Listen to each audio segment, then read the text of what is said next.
Welcome back into the Gridiron segment, everybody. My name is Kyle. I am joined by Mike. We are going to be talking about all things Week 10 and talking about those exciting matchups coming down the pike for Week 11. All that and more coming up on the Gridiron.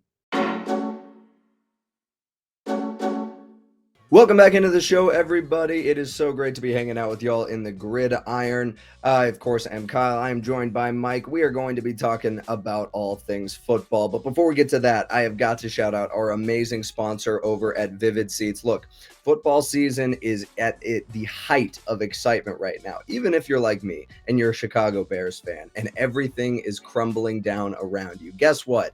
It's still the regular season, so your team is still forced to play games, and that means there's tickets available, people. Although, if you want to be boycotting the McCaskies, I won't say not to do that.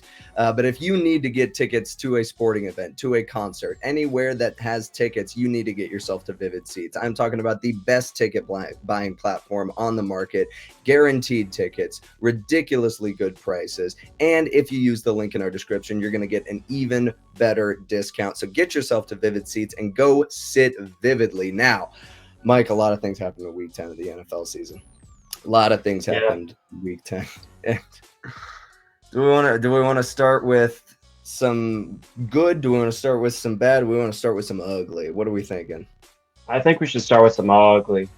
I thought so. The Bears have fired offensive coordinator Shane Waldron. He is, I believe, the sixth offensive assistant that Matt Eberflus has fired in his time with the Bears, and the writing was on the wall. They have looked beyond inept in their last three games, all losses. Of course, the Commanders lost at the Hail Mary from Jaden Daniels, the Cardinals rout, and now you go and lose to the worst team in the AFC.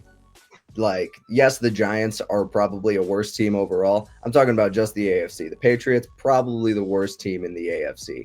And you lose at home, something you haven't done in several, I think it was 8 games. They had the longest active home winning streak in the NFL, and they pissed it all away against one of the weakest rosters that the Patriots have had in decades, and one of the weakest rosters that the NFL has seen in a very, very long time. Caleb Williams is regressing. Like, he is holding on to the ball too long. He is taking sacks that, quite frankly, you can't blame the offensive line for. As bad as the offensive line is, some of these sacks are not on them. Caleb is holding on to the ball too long. He is not hitting open receivers. He's not trusting his skill players. He's not throwing with anticipation. And it's just so Chicago. Like, you get this generational talent right in your lap. You didn't even have the number 1 overall pick. You got it through a trade, through luck, through, a gamble that paid off. And you're ruining this great, talent because it's the Bears. I have no anger left, to be honest. It's just acceptance. It's just bitter defeat because I've been a Chicago fan my whole life. This is what they do. This is what they did with Trubisky. This is what they did with Fields. This is what they're going to do with Caleb Williams. They're going to bring in a head coach next year who's going to be like the most random hiring. That's not the hot commodity of the coaching cycle. It's going to be like, for long enough that you kind of question, should we keep Caleb? Should we not? They're going to trade him away. They're going to do this again. Rinse and repeat in 4 years. Mike, tell me how screwed the Bears are. Yeah, it's not looking good down in Chicago right now. I mean, the expectations at the beginning of the year were through the roof. I mean, you being a Bears fan, you know how it was. Yeah, and look at your receiving core. You got guys like Keenan Allen, DJ Moore. You got Odunze, who's looks like he was going to be a breakout rookie. Potential ones in that receiver core. It's ridiculous how inept they are. And they looked so good at the beginning of the year. Yeah, they were so close to being 6-2 before that awful Hail Mary happened. I don't know what happened to the Chicago Bears. It's sad. It's sad. It might just be an organizational thing at this point. And you know what? Shane Waldron had to be the scapegoat for it. But I don't really think he's fully the issue. I think we need to start looking at Eberflus. Because this is getting out of control. I mean, the fact that Caleb Williams, with the talent that he has and the hype that he had coming out of college, and this is what's happening right now, they look like they quit. they look like they quit on the team right now, and it's sad to see. I mean, I don't know what they're going to do going forward. I think they need to just start from the basics and start, finding people that want to play hard and play positions the right way and grind out wins. But right now, it looks like a team that quit, and that's sad to say because the Bears had a ton of promise. They really did, and a lot of it boils down to you have this praise that gets lauded on the Bears of they've never fired a coach midseason.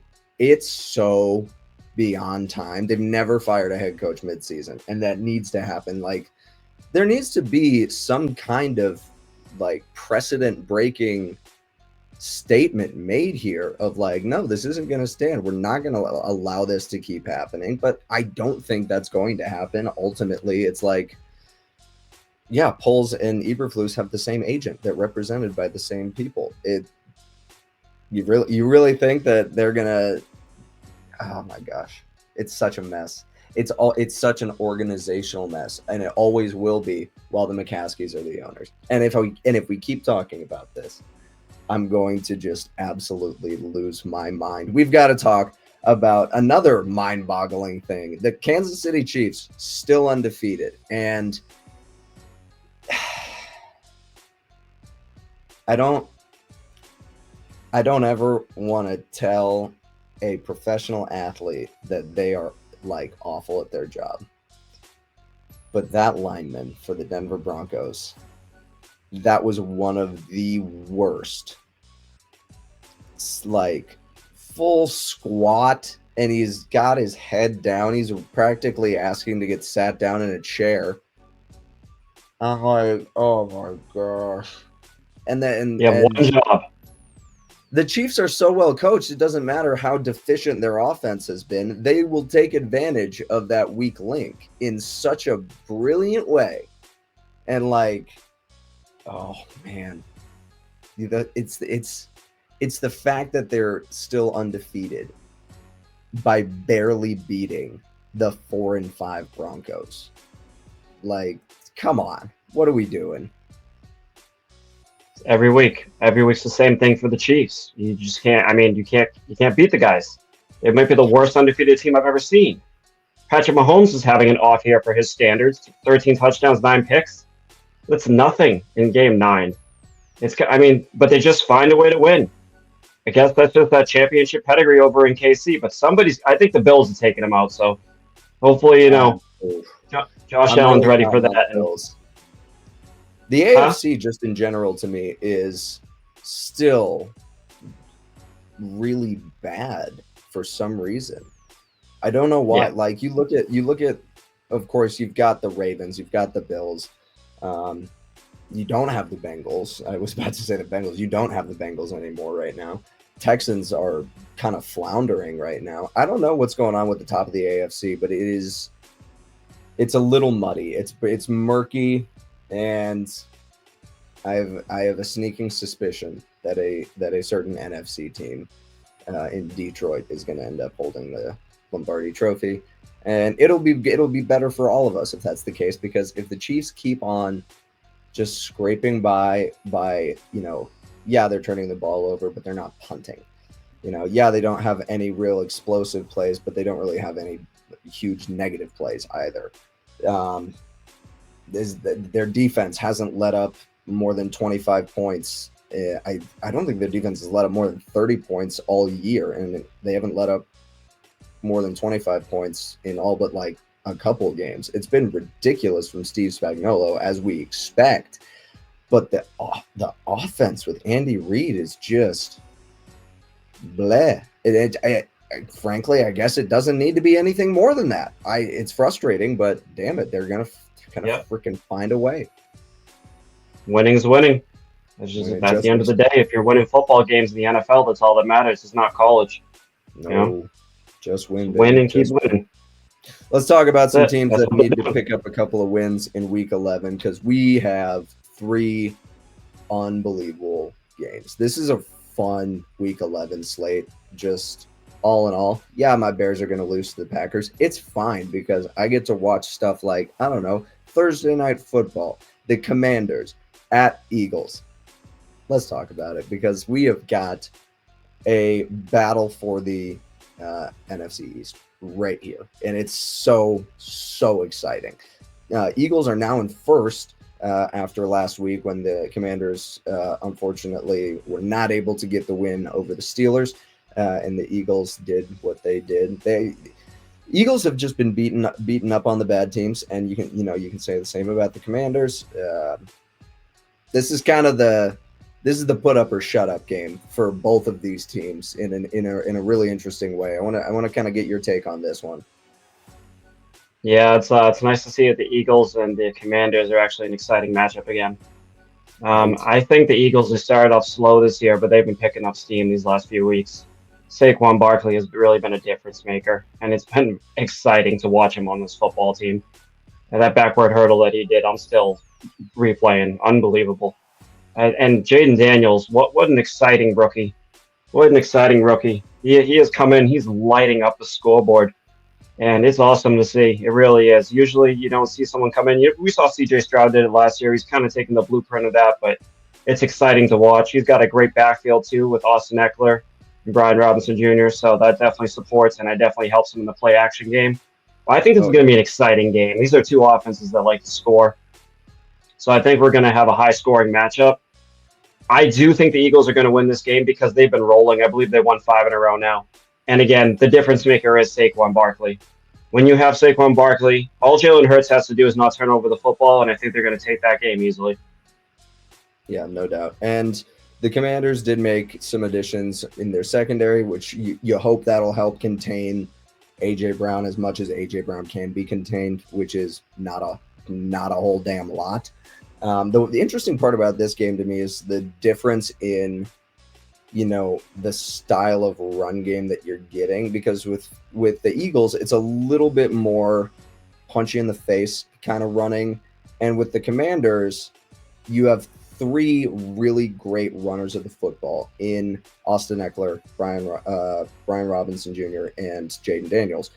And so they can scheme up a lot of stuff, and it's a lot more of chess running is what I'll say here, where you're trying to trick the defenders and get them to bite on a certain option run.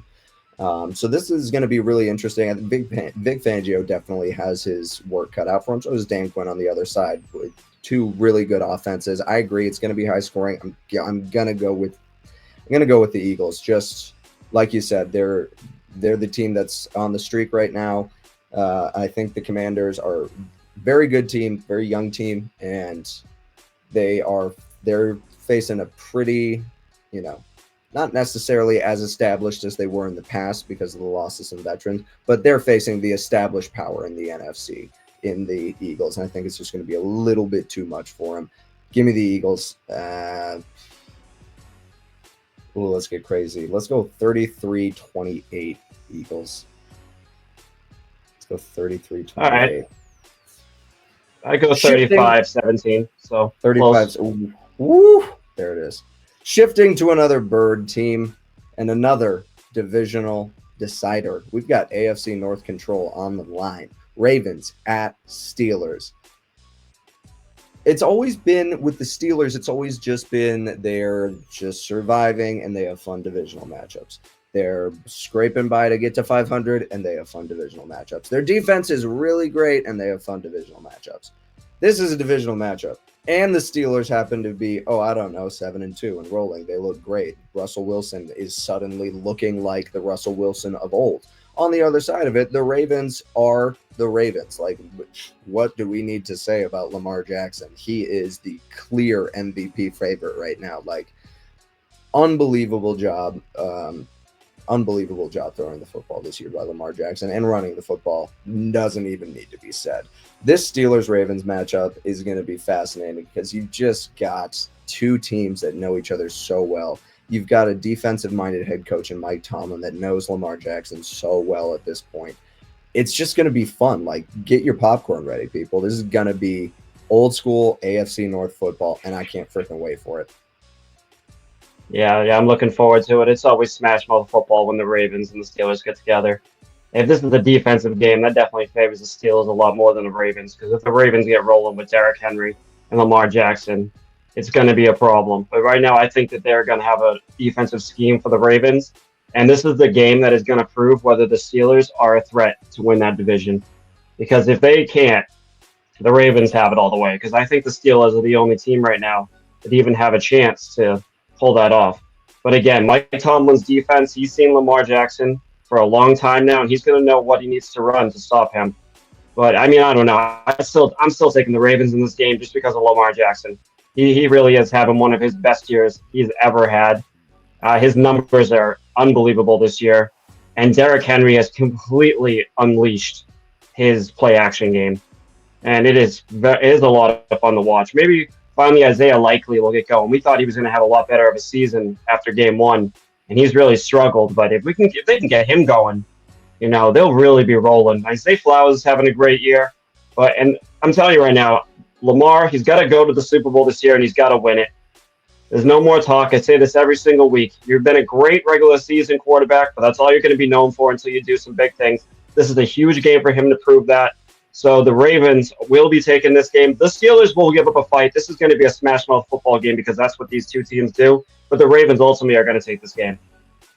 No, I definitely agree. It's going to be interesting to see how Tomlin attacks the Ravens offense because you so clearly want to stop the run. Obviously, you don't want to give Derrick Henry any opportunity to hit that home run because he will.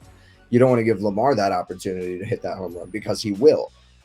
The Steelers definitely have to, try and make Lamar win with his arm.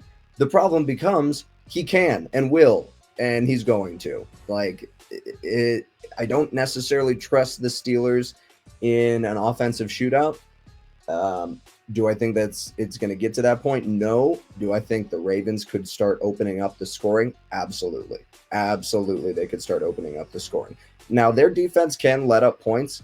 I just don't know if it's enough of a glaring issue for me to go against the Ravens on this one. I agree with you. I'm gonna go. Give me 23-17. It'll be close. It's going to be close, and there's going to be a lot of clock burned. Yep, I agree. I was going to say 24-17, so we are definitely in agreement on this.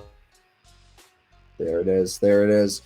One more game to talk about, and it's one I think everyone's tuning into for a variety of different reasons. I'm tuning in because, holy cow, I am so counting on you, Josh Allen. I need this.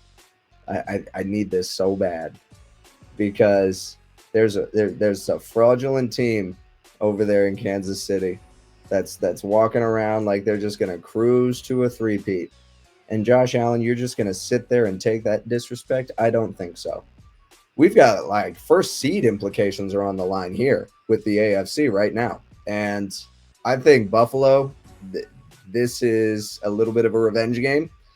A little bit. It's a lot of bit of a revenge game, and I love it. It's you're used to saying two of the superpowers in the AFC. Chiefs haven't looked like it, but their record reflects it, and it pisses me off. So, damn it, those Bills they gotta pull through for us, Mike.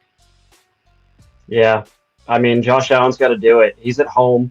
It's a 4:30 game. That Bills Mafia is going to be all fired up, jumping through tables beforehand. It's going to be a raucous environment. But I cannot watch the Chiefs go 10-0. I really, really can't. This is a fraud team. They should not be 9-0. They should have at least 3 losses on their record. Josh Allen's been trending upwards all year. He did have a couple interceptions last week, but he's been doing really well in that category all year. So I think that Josh Allen has a chance to win this game. He's at all of the things that's going in his favor. He's at home. It's a 4:30 game, and the Chiefs are not as good as everybody thinks. Their record just shows otherwise. So Josh Allen really has to go out there, protect the football. They need to get a good running game going. And Mahomes hasn't been doing anything special this year, so just keep him contained. All you got to do is contain Travis Kelce and D-Hop. You get those two things under control with the Chiefs, you're going to be fine. If the Bills don't win this game and the Chiefs go 10-0, it sucks. I'm sick of it every year. Now I know how everybody felt when the Patriots were just dominating every year. Because me being a fan, I was blindsided by the fact that, why everyone hated us. Well, now I know because I'm watching a carbon copy. Mahomes is nowhere near Brady, but the team and Andy Reid and all them. But I just can't stand it anymore. Please, I never thought I'd be rooting for the Bills, but I am. Please, for the love of God, Josh Allen, go out there and beat Patrick Mahomes so I don't have to hear about them for another second after this.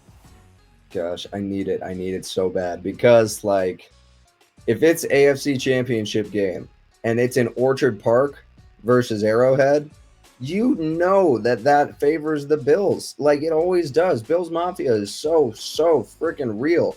I want to go, I want to go to one of their tailgates. It looks like a freaking blast. And frankly, Buffalo, you deserve this. I'm sick of it for you because you have been kind of the doormat for the Chiefs on this dynastic run that they've been on. I think you got to win 3 out of 4 to be a dynasty. That's just me. But the Bills kind of have just been Patrick Mahomes' stepping stone on route to the Lombardi, it feels like. And it's time to say enough is enough. It's time to go out there and beat the Chiefs, Josh Allen. There's not much else that needs to be said other than go out there and beat the Chiefs. Those are just some of the awesome Week 11 matchups that are going down. Of course, you can always check in on the Seahawks and the 49ers. That'll be an interesting one. You got the Colts and the Jets if you're into some torture toilet bowl kind of stuff. Same with Browns and Saints, Raiders, Dolphins. Frisky teams just beating up on each other. I've already talked about how badly my Bears are going to get embarrassed. The Patriots and the Rams, hey, let's see if the Patriots can keep playing spoiler or if they improve their draft prospects. It's a double-edged sword for the Patriots. It's going to come up to Drake May in that game. He's starting to really show up as a leader. So this is a big game at home. He's got a few games under his belt, so let's see what the kid can do. He's finally given some hope to us Patriots fans, so keep going, Drake. Keep doing your thing, boy. He's awesome. I'm rooting for Drake May, and it's not just because I said in no loose terms during the pre-draft process that he is my number one quarterback in the draft. Like, I stand by that still. Just like from what I've seen, yeah, I'll take Drake May over pretty much all of them right now. I know Jaden Daniels is doing a lot of great stuff. I think that Cliff Kingsbury has done a beautiful job unlocking Jaden Daniels' floor. We'll see where that ceiling ends up being. I like Drake May's ceiling a lot more. I just do. That's all we got for you. It's a nice short one. You might have noticed I am completely congested, and I got to go take a bunch of Mucinex and rest and get some fluids in me. Short and sweet, but we made sure to get all of the good stuff for you for Week 11. Make sure you tune in. Thursday Night Football is going to be ridiculous. Ravens and Steelers is going to be ridiculous. Chiefs and Bills is going to be so much fun as long as it goes a certain way. That is going to be our show. It has been great hanging out with y'all on the Gridiron. Make sure you are subscribed. Make sure you hit that like button. It helps us out so much. Follow us on social media. I'm talking Instagram, Facebook, TikTok, all the things. If it's got an app, we're probably on it. House Call, Gridiron, all of the other pages. Make sure you're tuned in because we're just having fun talking sports. Until the next time, that's Mike. That's Mike. My name's Kyle, and this has been the Gridiron. Peace.